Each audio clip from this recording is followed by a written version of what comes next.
Hello friends, आज के video में हम न्यू इन्वर्टर कंप्लीट इंस्टॉलेशन किस तरह किया जाता है सीखने वाले हैं। आज के वीडियो में हमारे पास ल्यूमिनस कंपनी शक्ति चार्ज 1150 मॉडल का बेस्ट क्वालिटी का इन्वर्टर है। इस इन्वर्टर की प्रॉपर सेटिंग किस तरह की जाती है, inverter to switch board wiring किस तरह की जाती है, हर एक कॉन्सेप्ट को काफी आसान तरह से सीखने वाले हैं। देखिए, ये जो हमारे पास शक्ति चार्ज 1150 का मॉडल का इन्वर्टर है, यदि आप इसे परचेस करते हैं तो इसके साथ आपको 24 मंथ की वारंटी पीरियड मिलता है। और यह बेस्ट क्वालिटी का इन्वर्टर है जिसमें आपको हर एक बैटरी के लिए डिफरेंट सेटिंग्स दी गई है। तो किस तरह से प्रॉपर सेटिंग की जाएगी, हर एक स्टेप को काफी आसान तरह से सीखने वाले। चलिए, सबसे पहले हम समझ लेते हैं इस इन्वर्टर को शक्ति चार्ज क्यों कहा जाता है। क्योंकि ये जो इन्वर्टर है आपकी बैटरी को काफी हाई स्पीड के साथ चार्ज करता है और काफी कम टाइम में चार्ज कर देता है, इसलिए इसे शक्ति चार्ज कहा जाता है। देखिए, हमारे पास यहाँ पे 150 एच की ल्यूमिनस कंपनी की ट्यूबुलर बैटरी है। तो ट्यूबुलर बैटरी के लिए किस तरह से सेटिंग करना होगी वह भी हम सीखने वाले हैं।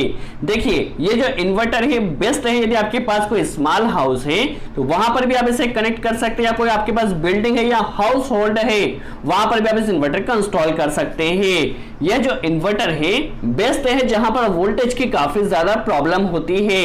यदि आपके यहाँ 90 वोल्ट या 90 वोल्ट भी आता है तो उस कंडीशन में ये भी आपकी बैटरी को काफी हाई स्पीड के साथ चार्ज करता है। यदि आपके यहाँ 120 वोल्ट आता है तो 120 वोल्ट पर आपका यह इन्वर्टर बैटरी को फुल स्पीड के साथ चार्ज करता है। तो यदि आपके यहाँ लो वोल्टेज की भी प्रॉब्लम होती है तो वहां पर भी आप इस इन्वर्टर को इंस्टॉल कर सकते हैं, जिससे आपकी बैटरी जो फुल स्पीड के साथ चार्ज होगी। देखिए, यहाँ पे डिफरेंट बैटरी के लिए यहाँ पे सेटिंग्स दी गई है। जैसे ट्यूबुलर बैटरी हो तो आप यहाँ पे सेट कर सकते हैं, फ्लैट प्लेट बैटरी हो तो यहाँ पर सेट कर सकते हैं, आपके पास कोई लोकल बैटरी है तो लोकल बैटरी के लिए भी यहाँ पर सेटिंग्स दी गई है। तो आपको डिफरेंट बैटरी के लिए यहाँ पे सेटिंग्स दी गई है। यदि आप उस सेटिंग के हिसाब से बैटरी को चार्ज करते हैं तो आपके बैटरी की लाइफ भी काफी ज्यादा रहती है और इन्वर्टर भी काफी अच्छा चलता है। यदि आपको हाई स्पीड के साथ यदि बैटरी को चार्ज करना है तो हाई करंट के लिए देखिए यहाँ पर आप इसे हाई पर सेट कर सकते हैं। यदि लो स्पीड के साथ, नॉर्मल स्पीड के साथ आपको इन्वर्टर से बैटरी को चार्ज करना है तो आप इसे लो पर कर दीजिए। और इस इन्वर्टर में एक बेस्ट फंक्शन दिया गया है eco mode and UPS mode. जो इको मोड होता है उसे हम अनरेगुलेटेड मोड कहते हैं और जो यूपीएस मोड होता है उसे हम रेगुलेटेड मोड कहते हैं। सबसे पहले यूपीएस मोड के बारे में जान लेते हैं। देखिए, जैसा कि हमारा कोई कंप्यूटर हुआ या कोई सेंसिटिव डिवाइस हुई जिसे ऑपरेट होने के लिए नॉर्मली 180 वोल्ट से लेकर 260 वोल्ट तक की रिक्वायरमेंट होती है। यदि हमारे घर पर जो सप्लाई आ रही है वो 180 वोल्ट से कम होता है तो कंडीशन में इन्वर्टर ऑटोमेटिकली स्टार्ट हो जाता है और उस डिवाइस को स्टॉप नहीं होने देता है। तो यदि आपको कोई सेंसिटिव डिवाइस को रन करना है तो आप इसे यूपीएस मोड पर सेलेक्ट कर लीजिए।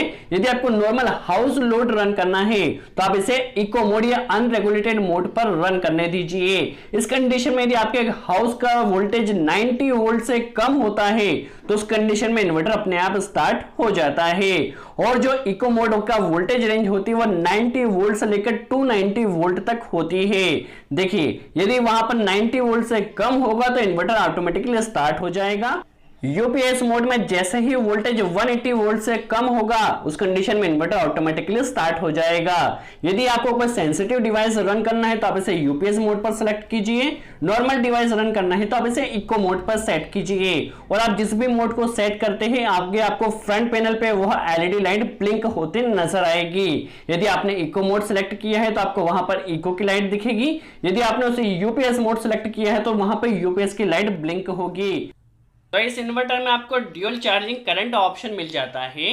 आपकी बैटरी की कैपेसिटी जितनी उस हिसाब से आप इसे चार्ज कर सकते हैं और डिफरेंट बैटरी के लिए यहाँ पे डिफरेंट सेटिंग्स दी गई है। चाहे फ्लैट प्लेट बैटरी हो, ट्यूबुलर बैटरी हो, बिरला या फिर लोकल कोई बैटरी हो तो आप उस हिसाब से सेट कर सकते हैं।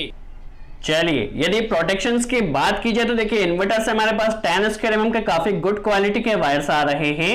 तो पॉजिटिव को हमें पॉजिटिव में कनेक्ट करना होता है, नेगेटिव को हमें नेगेटिव में कनेक्ट करना होता है। यदि हमने वायर की पोलैरिटीज चेंज कर दी है तो उस कंडीशन में हमारा इन्वर्टर डैमेज भी हो सकता है।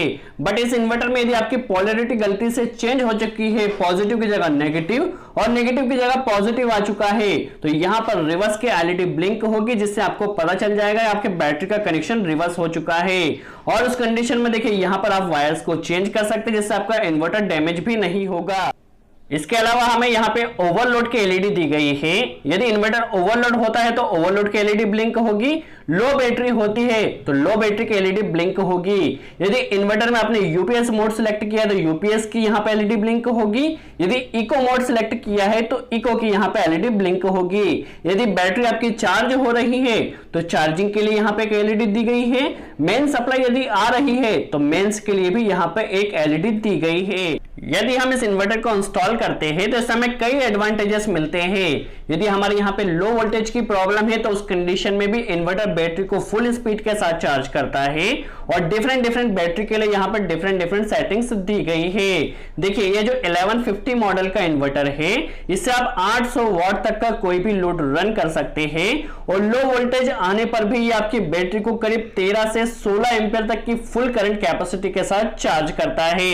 यदि आपके यहाँ 90 वोल्ट आता है तो भी ये आपकी बैटरी को फुल स्पीड के साथ चार्ज करेगा और 120 वोल्ट आता है तो ये आपकी बैटरी को फुल स्पीड के साथ चार्ज करता है।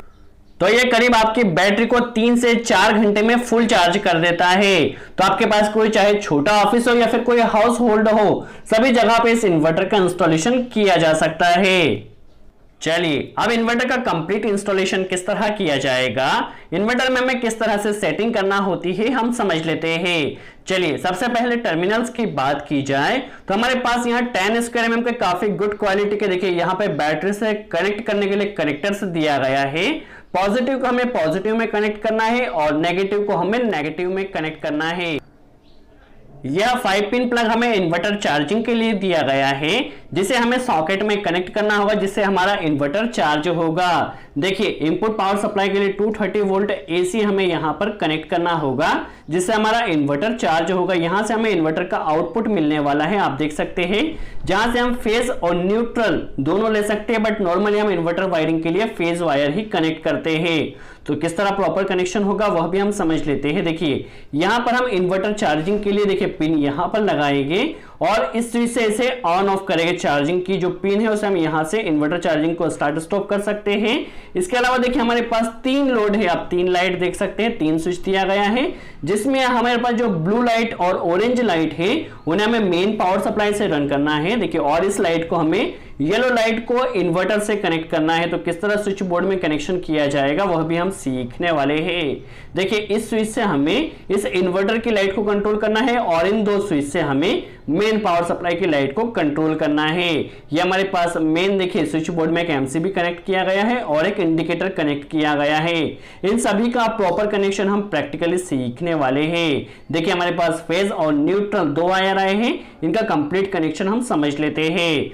सबसे पहले हमारे पास देखिए जो पॉजिटिव और नेगेटिव 2 वायर हमारे पास दिए गए बैटरी से कनेक्ट करने के लिए, तो इसे आपको वॉशर कनेक्ट कर देखिए अच्छे से टाइट कर देना है। देखिए इसमें कोई लूजिंग नहीं होना चाहिए। यदि कोई लूजिंग होती है तो उस कंडीशन में वहां पे कार्बन जमने के कारण आपके जो बैटरी है वो डैमेज भी हो सकती है।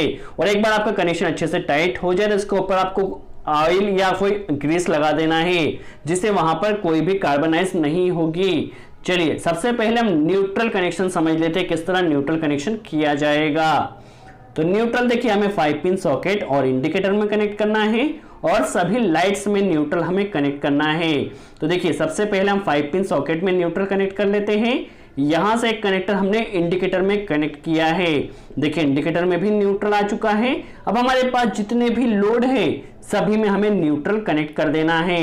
तो देखिए यहां से लाइट में भी हमारा न्यूट्रल आ चुका है, फर्स्ट लाइट में, और तीनों लाइट में हमें सबसे पहले न्यूट्रल को कनेक्ट कर देना है। और कनेक्शन को आप फुल टाइट कीजिए, कहीं भी लूजिंग नहीं होना चाहिए। चलिए अब जो फेज वायर सबसे पहले हमारे पास एमसीबी में आया है, देखिए एमसीबी में फेज कनेक्ट किया है। अब इससे हमें जो भी लोड को मेन पावर सप्लाई से रन करना है उसमें फेज की लूपिंग कर देना है। देखिए यहां से एमसीबी से हमें देखिए ये लाइट हमारा इंडिकेटर में कनेक्ट करना है और 3 स्विच जो हमारे पास दिए गए उनमें मेन पावर सप्लाई हमें कनेक्ट करना है, फेज वायर। और यहां से इन स्विच के जो आउटपुट होगा वहां से हमें लोड तक फेज वायर लेकर जाना है। चलिए सबसे पहले हम लूपिंग कर लेते हैं। एक जो पॉइंट है हमें इन्वर्टर से कंट्रोल करना है, तो उसका कनेक्शन हम लास्ट में करेंगे। देखिए यहां से लूपिंग हमने इंडिकेटर में कनेक्ट किया है, देखिए इंडिकेटर में फेज और न्यूट्रल आ चुका है। यहीं से एक स्विच में आप ऊपर या नीचे कहीं भी कनेक्ट कर सकते हैं। और हमारे पास जितने भी पॉइंट है जिन्हें हम मेन पावर सप्लाई से कंट्रोल करना चाहते हैं वहां पर आप फेज की लूपिंग कर दीजिए। देखिए और इस स्विच के नीचे की तरफ से हमने देखिए सॉकेट में फेज कनेक्ट किया है और न्यूट्रल सॉकेट में डायरेक्ट आ रहा है, तो हमारा स्विच सॉकेट कनेक्शन कंप्लीट होता है। अब इन दो स्विच से हमें देखिए दो लाइट्स को कंट्रोल करना है। देखिए और यह पॉइंट को हमें इन्वर्टर से कंट्रोल करना है। अभी हमने इन्वर्टर कनेक्शन नहीं किया है। देखिए सबसे पहले इस स्विच में ऊपर की तरफ फेज आ रहा है। जैसे स्विच को ऑन किया जाएगा तो ये फेज हमारे लोड में जाएगा। देखिए दोनों के लिए हमने दो वायर्स कनेक्ट कर लिए, तो हाफ वायर हमने कनेक्ट कर लिया है। यहां से देखिए जैसे स्विच को ऑन किया जाएगा तो हमारा यह जो बल्ब है मेन पावर सप्लाई से उस स्विच के जरिए कंट्रोल होगा। अब इसे हमें देखिए यहां पर इसे कनेक्ट कर देना है, तो यह भी हमारा जो लाइट है मेन पावर सप्लाई से ही रन होगा और स्विच के जरिए कंट्रोल होगा।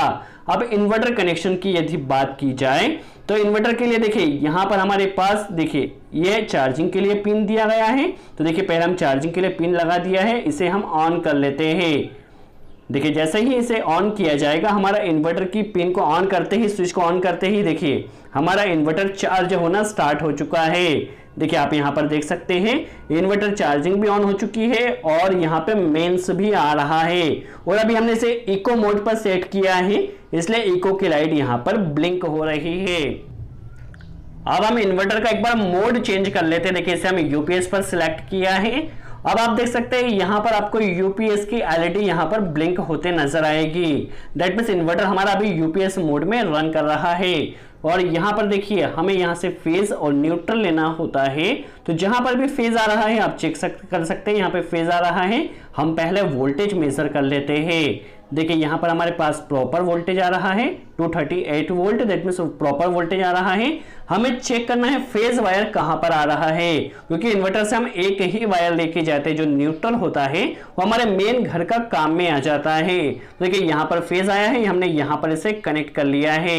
अब जो इन्वर्टर से हमारे पास फेज वायर आया है, हमें जिस भी स्विच को कंट्रोल करना हो उस स्विच में आप नीचे भी कनेक्ट कर सकते हैं और ऊपर भी कनेक्ट कर सकते हैं। देखिए सबसे पहले हमारे पास ये जो फेज इन्वर्टर से हमारे पास आया है, इसे हमें इस स्विच में ऊपर की तरफ कनेक्ट कर दिया है। जैसे स्विच को ऑन किया जाएगा तो इससे हमारी इस लाइट ने ऑन होना चाहिए, तो इसके नीचे देखिए हमने कनेक्टर कनेक्ट कर लिया है। आप हाफ वायर को ऊपर भी कनेक्ट कर सकते हैं, नीचे भी कर सकते हैं, कोई प्रॉब्लम नहीं है। देखिए यहां से हमारी ये एलईडी लाइट यहां पे इन्वर्टर के जरिए ऑन होगी। देखिए यहां से स्विच का कनेक्शन भी हमारा हो चुका है और लाइट का कनेक्शन भी हो चुका है। अब देखिए इन्वर्टर का जो आउटपुट की जो पिन है उसे हमें यहां पर कनेक्ट कर देना है। देखिए क्योंकि इन्वर्टर से जस्ट एक फेज वायर ही लिया जाता है, न्यूट्रल हमारे हाउस का काम आ जाता है। देखिए हमारा कंप्लीट कनेक्शन हो चुका है। चलिए अब हम इन्वर्टर की चार्जिंग को ऑन कर लेते हैं। देखिए इन्वर्टर की चार्जिंग को हमने ऑन किया, मेंस ऑन हो चुका है, चार्जिंग भी ऑन हो चुकी है, दैट मींस बैटरी अभी चार्ज हो रही है। अब इन्वर्टर के मेन को ऑन करते हैं। देखिए जैसे ही मेन को इसे ऑन किया, अभी इको मोड में हमारा सारा लोड रन हो रहा है। देखिए इसे इको मोड पर सिलेक्ट करके हमने रखा है। इको मोड में हमारा इन्वर्टर रन कर रहा है। अब किस तरह से हमारे लोड वर्क कर रहे हैं हम समझ लेते हैं। देखिए ये हमारा मेन पावर सप्लाई से लोड रन हो रहा है, जिसे हम ऑन कर लेते हैं मेन पावर सप्लाई से। यह भी हमारा मेन पावर सप्लाई से रन हो रहा है और यह इन्वर्टर से रन हो रहा है। देखिए हमारा सारे लोड वर्क कर रहे हैं। यदि हमारी मेन पावर सप्लाई ऑफ होती है, देखिए हम पहले से एक बार ऑन ऑफ कर देख लेते हैं। अब यदि मेन पावर सप्लाई हमारी ऑफ होती है, देखिए इस एमसीबी को हम ऑफ करते हैं, तो उस कंडीशन में हमारा सारा लोड ऑफ हो जाएगा। जस्ट इन्वर्टर से जो भी लोड रन हो रहा है वही रन होगा। देखिए इन्वर्टर का लोड यहां पर रन हो रहा है और यहां पर देखिए चार्जिंग स्टॉप हो चुकी है, ओनली इको मोड में हमारा लोड रन हो रहा है। जैसे ही पावर सप्लाई आती है हमारा सारा लोड ऑन हो जाता है। जैसे ही पावर सप्लाई कट होगी तो ओनली हमारा जो भी लोड है वो इन्वर्टर का ही रन होगा। देखिए अभी पावर सप्लाई आ चुकी है तो चार्जिंग ऑन हो चुकी है। पावर जाते ही देखिए पावर जैसे ही कट होगी तो चार्जिंग भी स्टॉप हो चुकी है और हमारे सारे लोड भी स्टॉप हो चुके हैं। सो आई होप आपको क्लियर हुआ किस तरह शक्ति चार्ज 1150 इन्वर्टर प्रॉपर सेटिंग की जाती है, किस तरह प्रॉपर कनेक्शन किया जाता है। यदि वीडियो अच्छा लगा हो तो लाइक का बटन जरूर प्रेस करें, कोई डाउट हो तो कमेंट्स में जरूर पूछे। सो आज के लिए इतना ही।